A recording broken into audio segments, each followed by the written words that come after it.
Call came on a Tuesday morning just after I'd finished my second cup of coffee. Dad, the mortgage payment didn't go through. Did you forget to transfer? I sat very still at my kitchen table in Bari.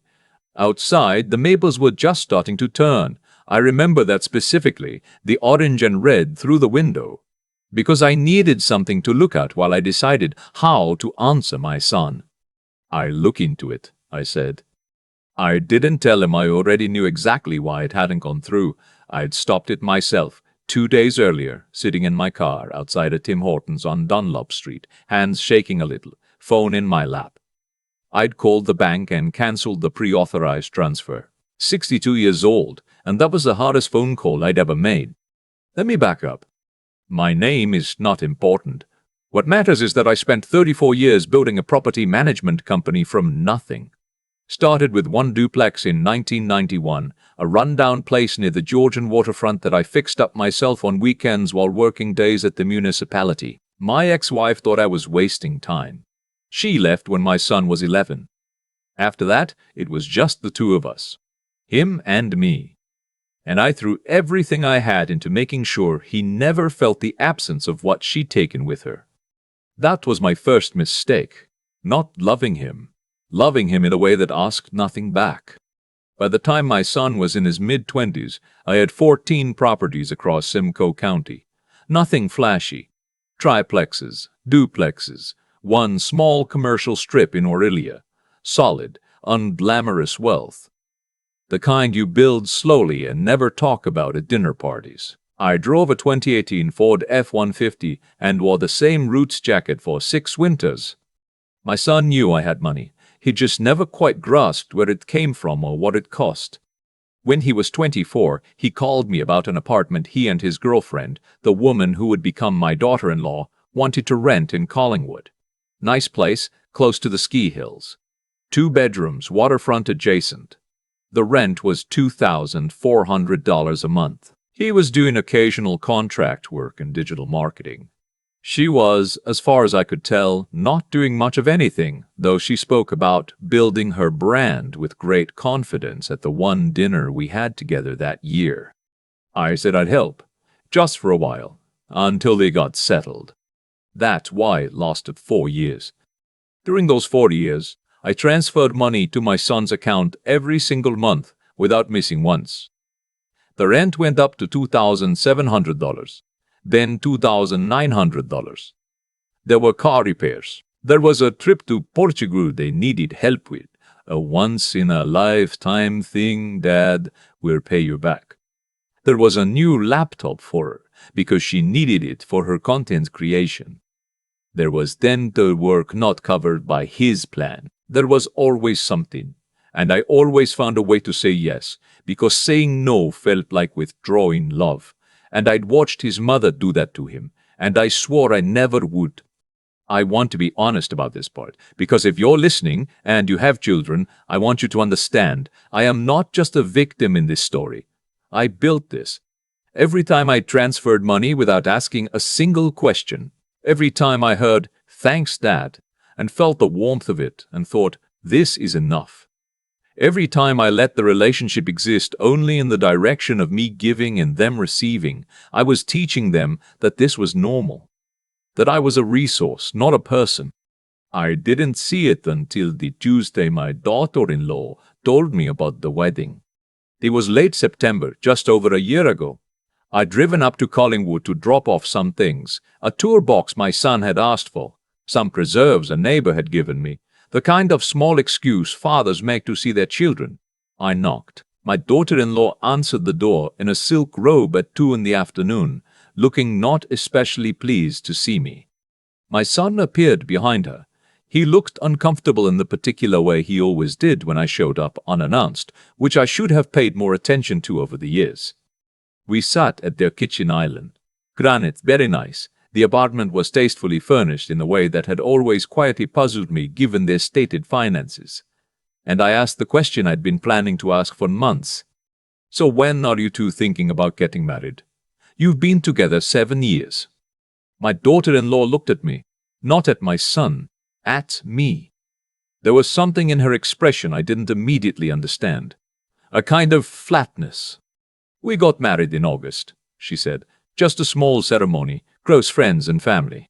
I heard the words. I understood them individually. But for a moment they wouldn't arrange themselves into something that made sense. I'm sorry. We got married 6 weeks ago at the Millcroft Inn.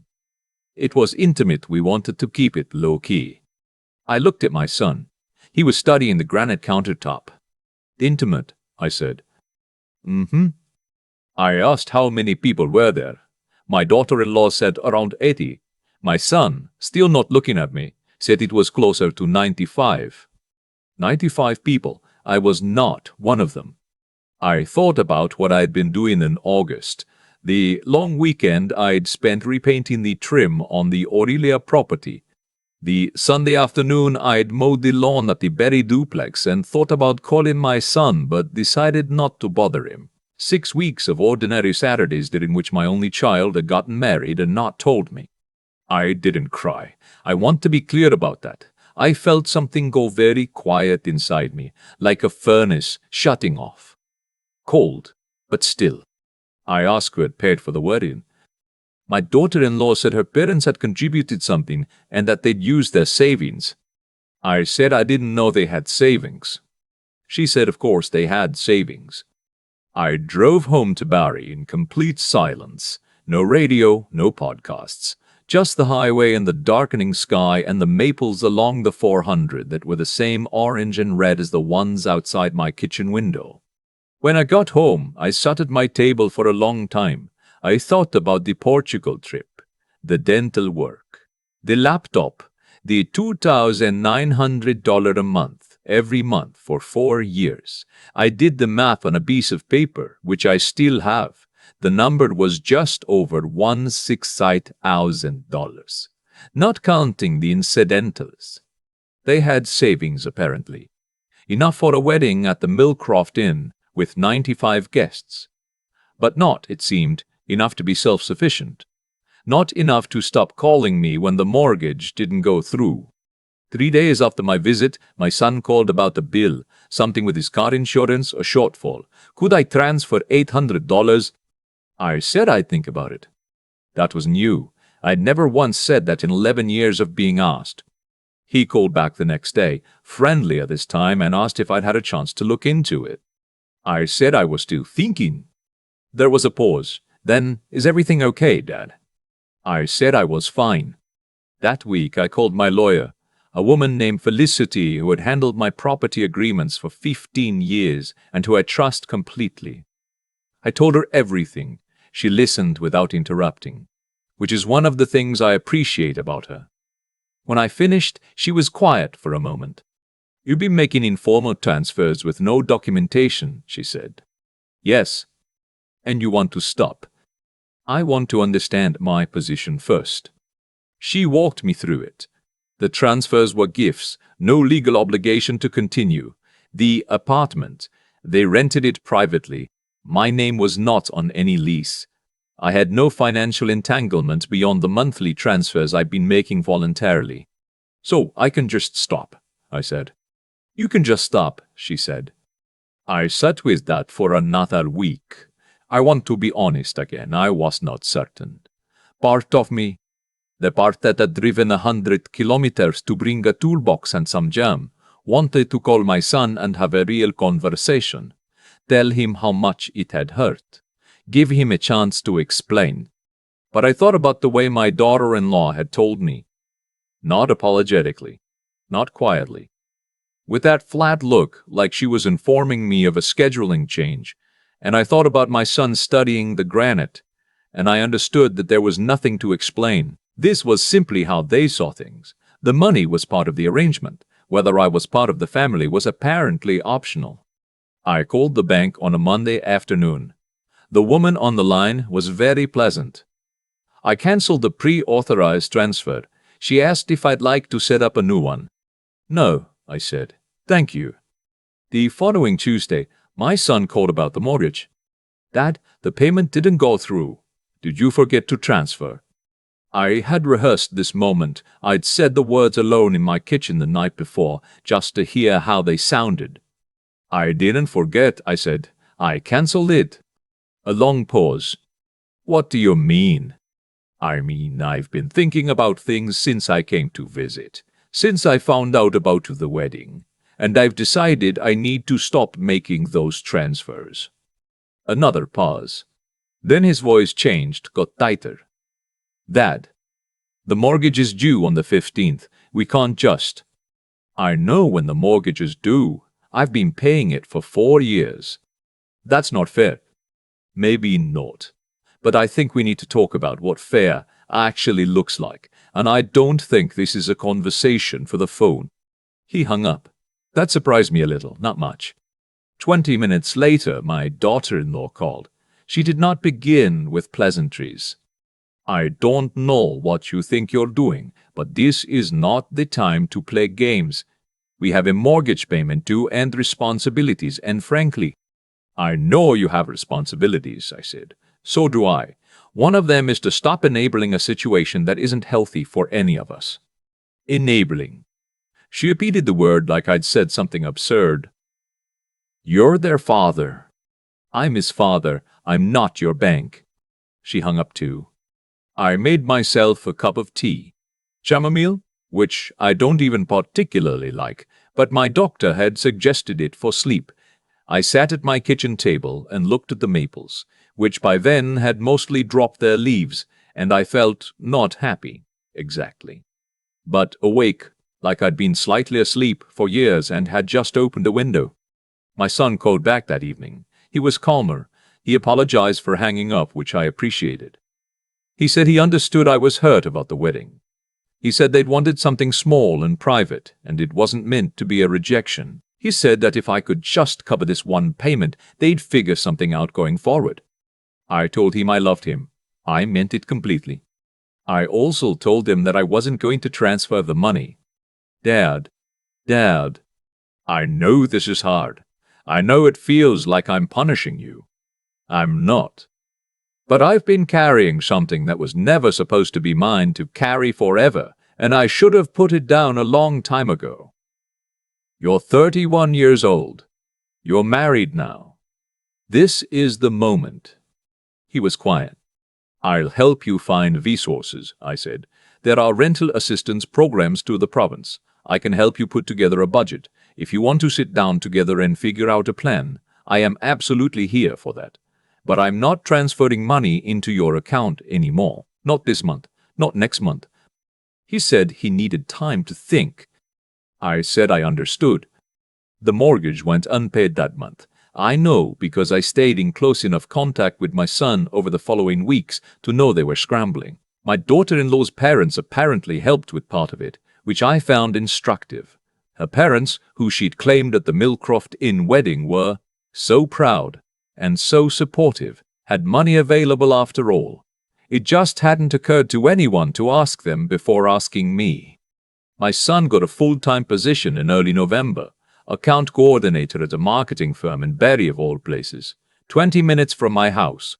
I found out through a text he sent me at 11 o'clock on a Wednesday night. Just got the job. Starting Monday. 3 words of context, 1 period. I stared at it for a while, and then typed back, I'm proud of you. Because I was. I am. My daughter-in-law and I have not spoken since the phone call about the mortgage. I don't know if we ever will. What I know is that I don't miss those conversations. The careful, slightly transactional dinners, the polite silences, the sense that I was always being managed. I thought that was just what in-law relationships felt like. I'm not sure anymore. My son and I have had 2 real conversations since October. Actual ones, not the old kind where I asked questions and he gave short answers while she typed on her phone nearby. Last month we drove out to the Aurelia property together and I showed him how the heating system works, how to read a lease, how to manage a tenant complaint. He asked good questions. He's smarter than he's let himself be. I think he knew that too. I drove home alone that evening, through Barrie, past the Tim Hortons on Dunlop, where I'd sat in my car and cancelled the transfer. I didn't stop. I kept driving past the waterfront, past the old duplex I'd bought in 1991, which I still own and which still pays its way. 34 years I spent building something real. I got confused somewhere along the line and thought that building something for my son meant building something for him to take without working for it. That's on me. I should have known the difference between a foundation and a crutch. I know the difference now. I think about that drive home from Collingwood more than I'd like to admit. The 400 North, the maples, the way the sky went grey somewhere around Bury. I wasn't crying. I just kept thinking about the word intimate. 95 people, and I wasn't intimate enough to be one of them. What I've come to understand, slowly, the way you understand things that cost you something, is that what happened between my son and me wasn't really about a wedding. It was the result of a long chain of choices, most of them mine. Every transfer I made without asking a question, every time I accepted, "Thanks, Dad," is sufficient. Every time I mistook financial generosity for emotional connection. I laid that track for years. The train ending up where it did wasn't an accident. There's something I've been turning over since October, and it's this: a person's character isn't built in the moment of crisis, it's built in the 10,000 ordinary moments before it. When my son was growing up, I gave him everything I could except the one thing that actually forms a person.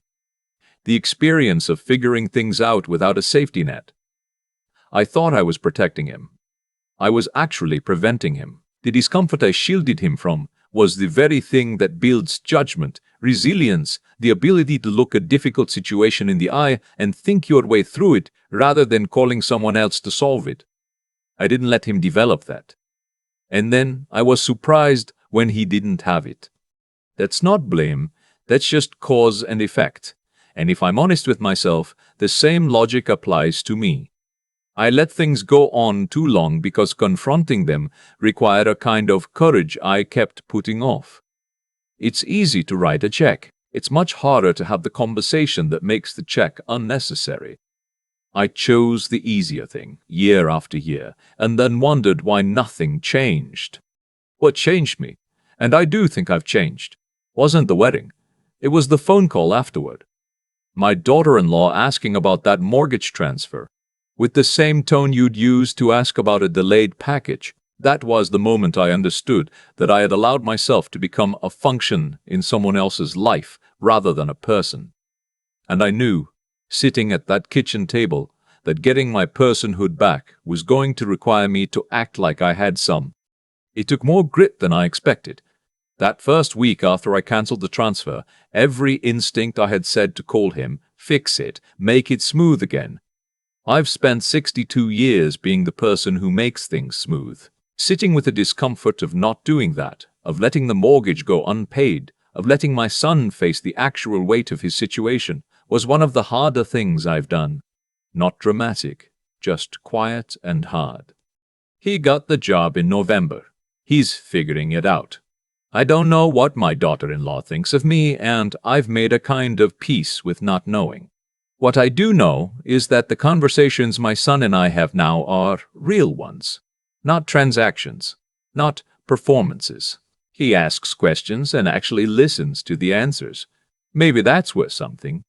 Maybe that was always what I actually wanted, and I just went about getting it completely wrong for a very long time. I know the difference now between building a foundation and building a dependency. I just wish it hadn't taken me this long to learn it.